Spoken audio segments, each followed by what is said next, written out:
Hi guys, welcome to Sound of Manchester. This is Anurag, and today with me we have Prathamesh and Kushagra, and we'll be previewing our next game against Southampton, which will be at the Old Trafford. So Southampton, in their recent game, they drew with Everton. It was a spirited performance from Ralph Hasenhutl's men, and they have been in good touch since the lockdown, if not as good as United, but still they have been in decent touch. And this perhaps could be the toughest game for us in the remaining fixtures.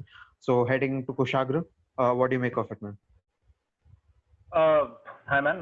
Hello to everyone. I feel Southampton have been on a very good run. They've had some really interesting results. Of course, the City result is their standout result. They drew their last match, as Prathamesh was just mentioning just before the video, and they've been in good form. Hasenhüttl has done a commendable job. You were just mentioning about that 9-0 defeat by Leicester, and even beyond that, up until I think January or mid January, end of January, they were firm favorites to go down. And in the classical second half of the season, they've really turned it around.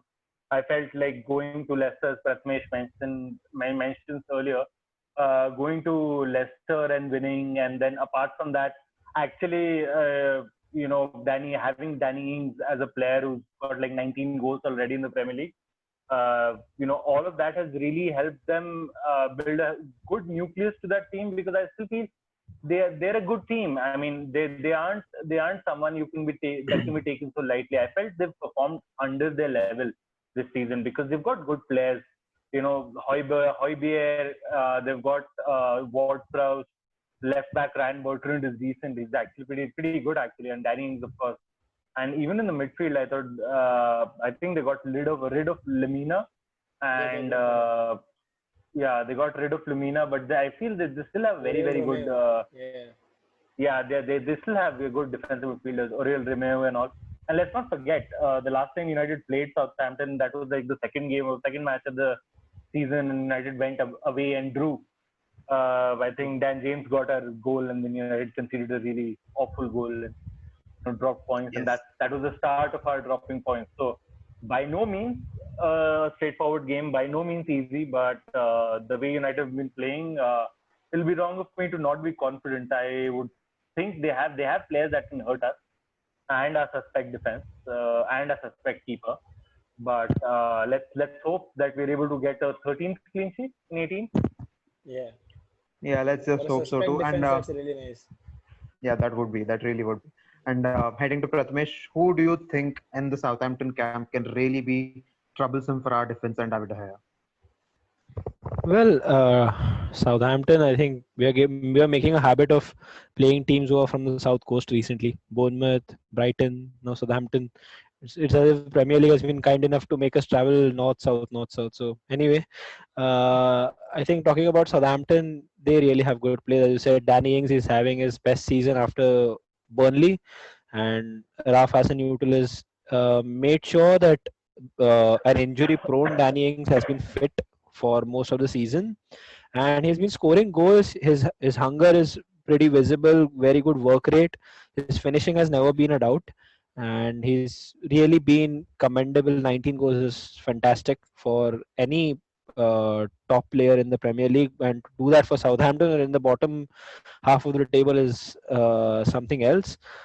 And James Ward-Prowse, obviously, his set piece ability is just fantastic. His delivery on corners, on free kicks is fantastic. His ability to score from a direct free kick is also really good. He's always on target. That is one of the most important things about James Ward-Prowse. He always shoots on target, so he always works the goalkeeper. So for a so-called suspected goalkeeper and defense, it might be a little bit of problem. These two players, I think, apart from that, as Anurag mentioned, Pierre-Emerick Højbjerg's work rate in midfield is going to be something which Bruno, Pogba, and Matic will have to deal with. Also, we might see Oriol Romeu play because I don't think Southampton expect to start with Redmond, Armstrong, Ward-Prowse, Ings all at the same time, and Shea Adams as well. Shea Adams scored a wonderful goal against Man City, by the way.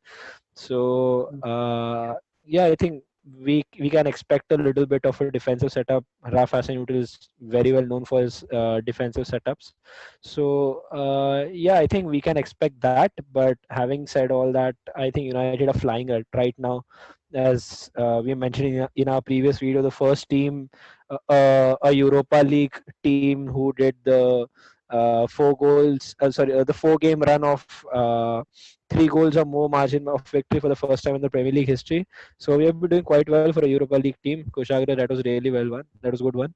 So yeah, I don't think we are going to face any huge trouble if we are on our mark. Yes, Southampton is a really good team. They have underperformed, but obviously we are performing to our levels right now. And as Bruno or Paul Pogba have said recently, we are Man United. We're supposed to beat everyone on our way. True, man. And I think United, if they are playing to the best of abilities, really doubt is there is any Premier League side who can stop us at Old Trafford. And Southampton should be the last of our concern if United are playing to their best. So, but a word on Ralph Hasenhüttl, and I've been most impressed with him among all the managers this season, apart from our manager Ole Gunnar Solskjaer. So imagine a side how demoralized they could be losing in front of their fans 9-0, and from there to have turned everything around. And that is great man management skill. You cannot put a price tag on that. You cannot put stats to it and try to explain it statistically. I know there are a lot of fans these days who are so much into stats, they just want to explain everything through them. But there are so many subjective aspects of the game which you cannot measure through stats. And Hasenhüttl has pulled off something similar. He has done something wonderful this season. Respect for that. But I think I have a small feeling are the 3 goal margin win run which is happening right now. It could come to an end. I wouldn't be surprised if it comes to an end. Uh, if it doesn't, I'd be the happiest. Obviously, I'd love to be stand corrected. But Kushagra, United have been on the front foot right from the outset since the restart. Who do you think do you expect any changes in the 11 starting? I don't expect any changes in the starting 11. I don't think this is the match he will bring the changes in. I think it could be the next match. There weren't any obvious knocks, and he was able to rest players that he really wants to start. Someone like Matic, whom you felt might have needed the rest, was brought off. He was amongst the first 2 players to be brought off, him along with Wan-Bissaka. He was able to rest both of them. He was able to give Bruno, Martial, and Mason Greenwood a rest. So I feel he's got his bases covered there. I feel the elder statesman of the team, because I feel he's definitely not changing the centre backs and the goalkeeper. He's probably not even changing the full backs, because even Brandon Williams got like 30 minutes yesterday. So, and as far as midfield, he did well enough to shuffle it. So I don't think he will change. I think he'll go in with the same team. And let's not forget, United has, even after 17 games unbeaten, United are still fifth. So there, it says something about the league. Of course, not all of them are in the league. Only 11 in the league, 6 in the cup. But United are still fifth, and being fifth, they need to understand that there's still 2 points and a point behind Chelsea and Leicester. So United cannot afford to drop points. United have to win. And as far as the 3-goal margin is concerned, at least for this game, I feel it will continue, because I feel at Old Trafford there'll be a different vibe, and I feel the hunger that Prathamesh talked about for Martial, I feel that's there amongst all 3 of them. So they'll want goals, and this competition is really healthy for us. It's 16-20-20, so it's fantastic, and I think United might just have another field day, because Southampton don't really have that much to play for. Yeah, and Prathamesh, how do you expect this game to pan out at the Old Trafford? I can slightly agree with Anurag because, as you said, Southampton have been in good form. They kept a clean sheet even against City recently. Have been banging in goals left, right, and center. And as you said, I think Hasenhüttl has done a really commendable job setting them up defensively really well, especially after that collapse against Leicester.